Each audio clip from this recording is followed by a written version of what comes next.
Assalamualaikum warahmatullahi wabarakatuh. Nama saya Mutafi, saya dari kelas A23.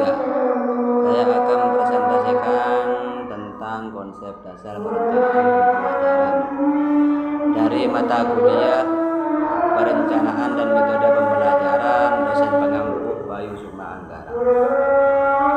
Pertama-tama saya akan menjelaskan tentang pengertian perencanaan pembelajaran. Perencanaan menurut Hidayat dan Rahmina, kata atau istilah perencanaan berasal dari kata rencana yang berarti rancangan, rangka sesuatu yang akan dikerjakan, konsep atau niat dan sebagainya. Sedangkan pengertian perencanaan dijelaskan kembali oleh Majid. Perencanaan adalah menyusun langkah-langkah yang akan dilaksanakan untuk mencapai tujuan yang telah ditentukan. Perencanaan tersebut dapat disusun berdasarkan kebutuhan dalam jangka waktu tertentu sesuai dengan keinginan pembuat perencanaan. Namun, yang lebih utama adalah perencanaan yang dibuat harus dapat dilaksanakan dengan mudah dan tepat sasaran. Pada intinya, pengertian perencanaan pembelajaran ini adalah proses sistematis dalam menyusun langkah-langkah untuk mencapai tujuan pembelajaran. Sementara itu, pembelajaran adalah proses interaksi antara peserta didik, pendidik, dan sumber belajar dalam mencapai tujuan pembelajaran. Adapun yang kedua adalah tentang pembelajaran. Pembelajaran menurut Hamalik adalah suatu kombinasi yang tersusun meliputi unsur-unsur manusiawi, material, fasilitas, perlengkapan, dan prosedur yang saling mempengaruhi mencapai tujuan pembelajaran. Selanjutnya, saya akan menjelaskan tentang perencanaan pembelajaran dan perencanaan pengajaran. Menurut Ibrahim, perencanaan pembelajaran adalah suatu konsep yang secara garis besar perencanaan pengajaran yang mencakup kegiatan merumuskan tujuan yang ingin dicapai oleh suatu kegiatan pengajaran, cara apa yang akan dipakai untuk menilai capaian tujuan tersebut, materi atau bahan apa yang akan disampaikan, bagaimana cara menyampaikannya, dan atau media apa yang akan digunakan. Sedangkan menurut Hidayat, ada beberapa perangkat yang harus dipersiapkan dalam perencanaan pembelajaran agar tujuan yang dibuat atau yang dikonsep bisa tercapai dengan baik dan mudah. Salah satunya adalah memahami kurikulum, menguasai bahan ajar, menyusun program pengajaran, melaksanakan program pengajaran, yang terakhir menilai program pengajaran dan hasil prosedur belajar mengajar yang telah dilaksanakan. Fungsi dari perencanaan pengajaran sebagai pedoman kegiatan guru dalam mengajar dan pedoman siswa dalam kegiatan belajar yang disusun secara sistematis. Kemudian syarat-syarat perencanaan. Perencanaan pembelajaran ataupun pengajaran bisa dikatakan baik apabila memiliki syarat-syarat yang dapat mewakili perencanaan dan dapat menentukan hasil belajar dengan baik, yaitu dengan memperhatikan aspek-aspek seperti tujuan, interaksi antar unsur pengajaran, fleksibilitas, efisiensi, serta prinsip-prinsip kedalaman, keluasan, dan kesinambungan. Pembelajaran dapat menjadi lebih terarah dan bermakna bagi siswa. Adapun tujuan dari perencanaan, perencanaan pembelajaran ataupun pengajaran sangatlah penting untuk memberikan arah dan paduan bagi guru dan siswa dalam mencapai kompetensi yang telah ditetapkan. Beberapa tujuan utama adalah: pertama, sebagai landasan pokok; yang kedua, memberikan gambaran acuan jangka pendek; yang ketiga, mengembangkan individu siswa; yang keempat, nurturan effects. Kemudian komponen-komponen dalam perencanaan. Komponen-komponen dalam perencanaan pengajaran ataupun prosedur pengembangan program pembelajaran sangatlah penting untuk memberikan struktur dan arah bagi kegiatan belajar mengajar. Dalam konteks ini terdapat dua kelompok utama komponen pengajaran. Yang pertama, komponen perencanaan pengajaran ataupun prosedur pengembangan program pembelajaran yang meliputi tujuan, isi kurikulum, metode ataupun strategi. Kemudian yang terakhir adalah evaluasi. Adapun yang kedua, unsur-unsur ataupun komponen-komponen perencanaan pengajaran meliputi siswa, guru, materi pengajaran, serta lingkungan belajar.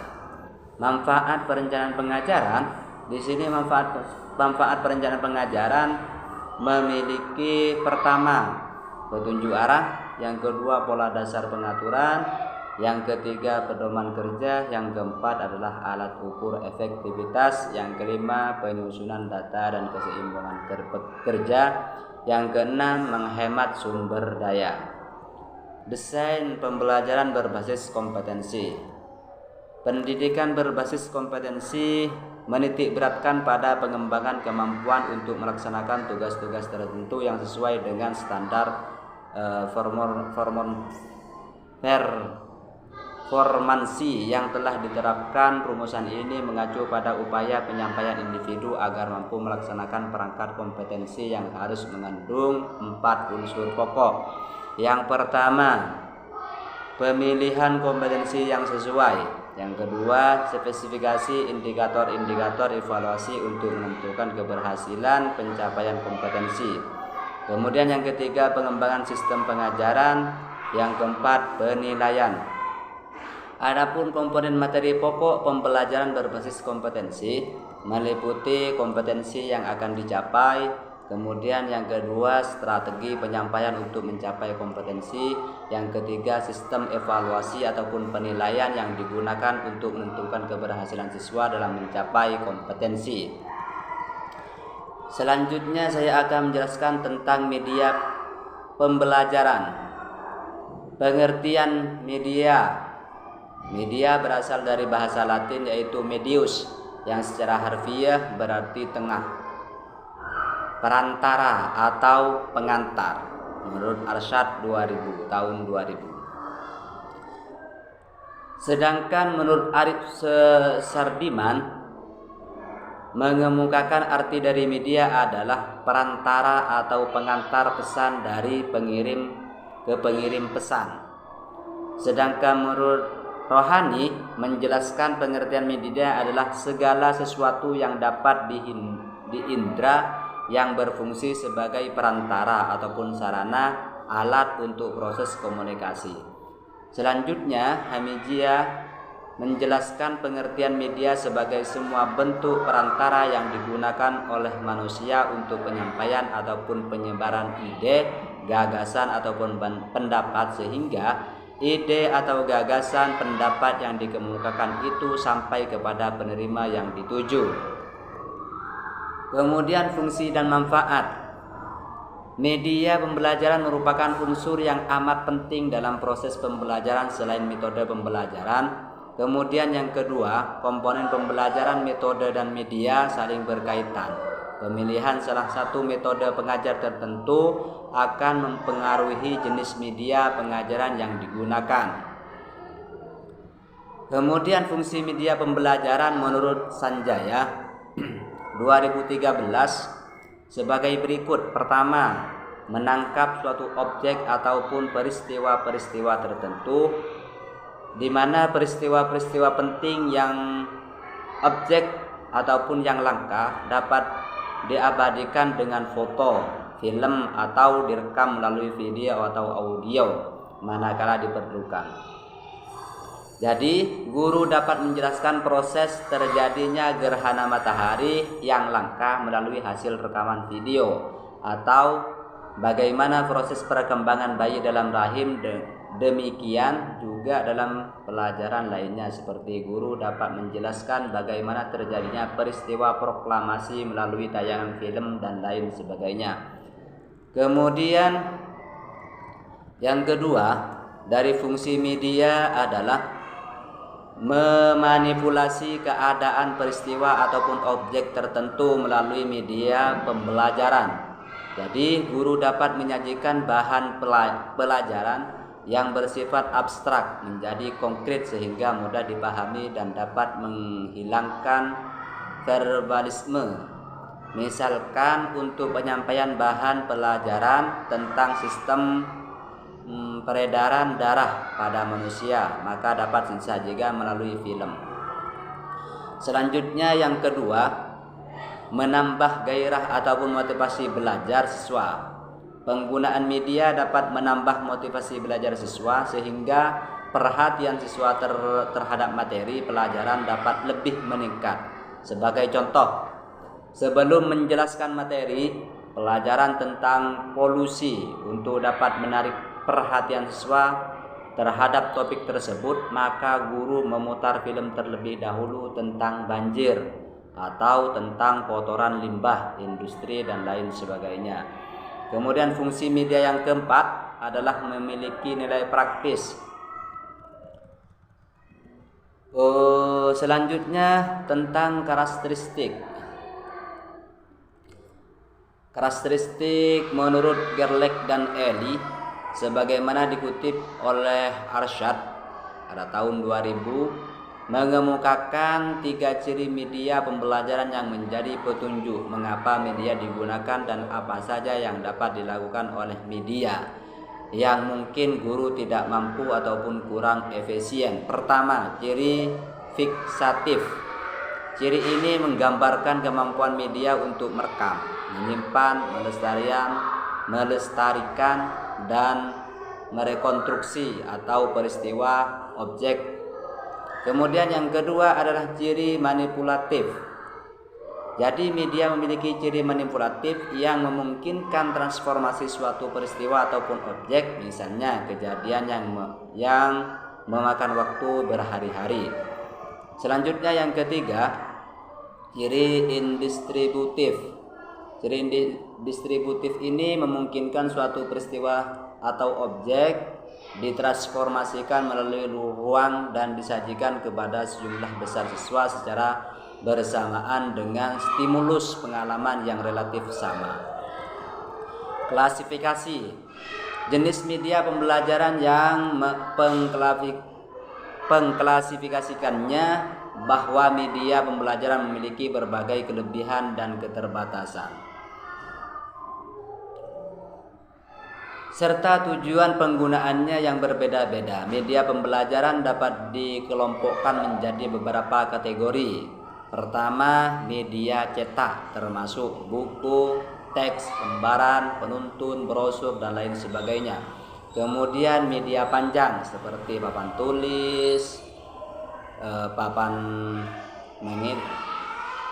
magnetik, dan papan betik. Selanjutnya overhead transparansis, diproyekkan yang berguna untuk penyampaian informasi visual kepada kelompok yang lebih besar. Selanjutnya yang keempat, rekaman audio, tipe memberikan kesempatan bagi siswa untuk mendengarkan materi pelajaran kapanpun diperlukan. Yang kelima adalah slide, memberikan fleksibilitas dalam pengatur urutan gambar dan dapat disesuaikan dengan kebutuhan pelajaran. Selanjutnya film dan video.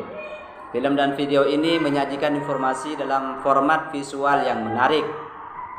Selanjutnya televisi digunakan baik untuk hiburan maupun pendidikan, dapat menjangkau audiens yang luas tetapi memiliki keterbatasan dalam interaksi dua arah. Yang terakhir adalah komputer. Komputer ini menawarkan fleksibilitas dan interaktivitas yang tinggi, yang memungkinkan siswa untuk belajar dengan cara yang lebih aktif dan terdapat dalam pembelajaran. Selanjutnya kriteria pemilihan media. Kriteria pemilihan media pembelajaran bersumber dari konsep bahwa media pelajaran merupakan bagian integral dan sistem pembelajaran secara keseluruhan sebagai panduan bagi guru. Terdapat beberapa kriteria yang harus dipertimbangkan dalam memilih media untuk kegiatan pembelajaran. Yang pertama adalah motivasi. Media pembelajaran harus mampu membangkitkan kebutuhan, minat, ataupun keinginan untuk belajar pada siswa. Kemudian yang kedua, perbedaan individual.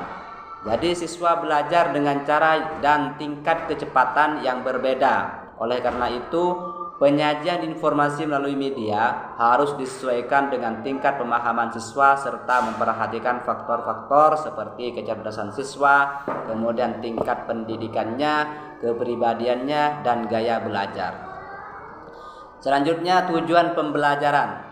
Media yang dipilih harus sesuai dengan tujuan pembelajaran yang telah ditetapkan. Pengetahuan tentang tujuan pembelajaran membantu guru dalam merancang materi pembelajaran yang tepat. Yang keempat, organisasi, isi. Materi pembelajaran harus diatur dan diorganisasi dengan baik dalam media. Jadi siswa akan lebih mudah memahami dan mengingat materi jika disajikan secara logis dan terstruktur. Yang ketiga, persiapan sebelum belajar. Siswa sebaiknya telah memiliki pemahaman dasar ataupun persiapan yang memadai sebelum menggunakan media pembelajaran. Emosi. Jadi media pembelajaran dapat mempengaruhi emosi dan perasaan siswa. Oleh karena itu, perancangan media harus memperhatikan elemen-elemen yang dapat memicu respon emosional yang sesuai dengan tujuan pembelajaran. Selanjutnya adalah pengembangan media. Jadi pengembangan media ini ada langkah-langkah pengembangan. Pertama, menganalisis kebutuhan dan karakteristik siswa. Yang kedua, merumuskan tujuan instruksional. Kemudian yang ketiga, merumuskan butir-butir materi. Yang keempat, mengembangkan alat dan pengukur keberhasilan. Yang kelima, menulis naskah media. Yang keenam, mengadakan tes uji atau uji coba revisi. Kemudian yang kedua, pengembangan media berbasis manusia. Pertama, media berbasis manusia melibatkan guru secara langsung dalam proses pembelajaran. Yang kedua, faktor penting dalam pembelajaran dengan media berbasis manusia adalah keinteraktifan, kesenangan, dan ketertarikan. Pengembangan media berbasis visual. Unsur-unsur visual berbasis bentuk garis, warna, atau tekstur. Prinsip-prinsip pengembangan visual: kesederhanaan, keterpaduan, penekanan, dan keseimbangan. Yang terakhir adalah sumber belajar. Sumber belajar di sini meliputi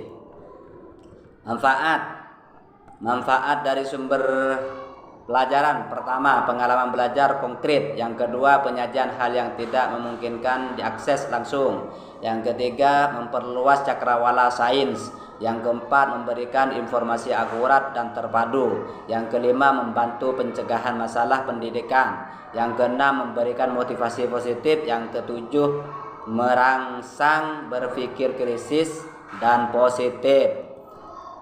Mungkin hanya ini yang dapat saya sampaikan. Terima kasih. Kurang lebihnya saya mohon maaf. Assalamualaikum warahmatullahi wabarakatuh.